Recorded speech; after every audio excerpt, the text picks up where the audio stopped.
MURKA anak Mimin namanya diseret Danu di kasus Subang. Arigi, jangan mengkambing hitamkan orang lain. Tersangka kasus Subang, Arigi buka suara soal keterangan Muhammad Ramdhanu alias Danu untuk kasus Subang, yang menurutnya tidak benar. Arigi adalah anak kandung tersangka kasus Subang lain, Mimin Mintarsih, sekaligus anak angkat Yosep Hidayah. Sejak Danu menyerahkan diri ke Polda Jabar, Arigi heran mengapa namanya terseret kasus pembunuhan yang terjadi pada tanggal 18 Agustus tahun 2021 silam. Terlebih, menurut Arigi, dirinya tidak mengenal sama sekali sosok Danu. Arigi mengatakan, ia baru sekali bertemu Danu, yaitu ketika olah TKP pada awal kasus ini mencuat. Pria yang sehari-hari bekerja di konter HP ini pun menyampaikan pesan kepada Danu. Ia berharap Danu bisa berbicara dan menyampaikan keterangan secara jujur. Mudah-mudahan Danu berbicara yang sebenarnya, karena kita enggak saling kenal juga, ungkap Arigi.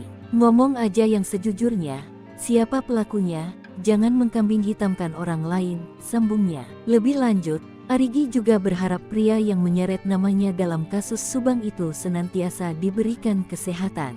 Dari sumber yang sama, Kepala Ditreskrimum Polda Jabar Kombes Surawan menyatakan, Mimin berada di dalam rumah saat eksekusi kedua korban. Sebanyak 95 adegan yang diperagakan dalam prarekonstruksi ini semuanya berdasarkan pengakuan dan keterangan Danu, tak ada yang ditambah atau dilebihkan. Surawan menegaskan, kedatangan keempat tersangka di TKP mulai pukul 21 waktu Indonesia Barat diawali oleh Yosep dan Danu. Hingga hari ini, Surawan menegaskan bahwa keempat tersangka lainnya masih belum mengakui perbuatannya dan menolak keras keterangan Danu.